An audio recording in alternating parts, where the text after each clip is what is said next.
ദാദാസാഹിബ് ഫാൽക്കെ പുരസ്കാരം കരസ്ഥമാക്കിയ മോഹൻലാലിന് സ്വീകരണമൊരുക്കാൻ സംസ്ഥാന സർക്കാർ. തിരുവനന്തപുരത്ത് വെച്ച് ശനിയാഴ്ചയാണ് മോഹൻലാലിനെ സർക്കാർ ആദരിക്കുക. മുഖ്യമന്ത്രി പിണറായി വിജയൻ അടക്കമുള്ളവർ ചടങ്ങിൽ പങ്കെടുക്കും.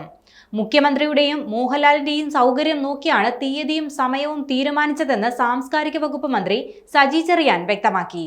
മോഹൻലാലിനെ ആദരിക്കുന്നതിനായി വലിയ ഒരുക്കങ്ങളാണ് തലസ്ഥാനത്ത് സംഘടിപ്പിക്കുന്നത്.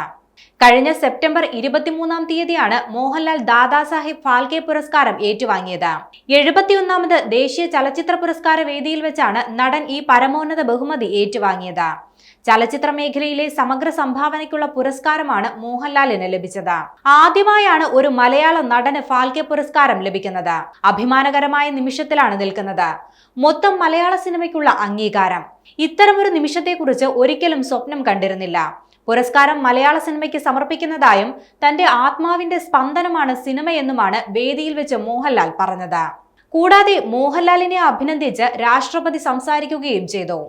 വേദിയിൽ മോഹൻലാലിന്റെ നാടകമായ കർണഭാരത്തെക്കുറിച്ച് പരാമർശിച്ച രാഷ്ട്രപതി മോഹൻലാലിന് പുരസ്കാരം ലഭിച്ചതിൽ ജനങ്ങൾ വലിയ സന്തോഷത്തിലാണെന്നും പറഞ്ഞു.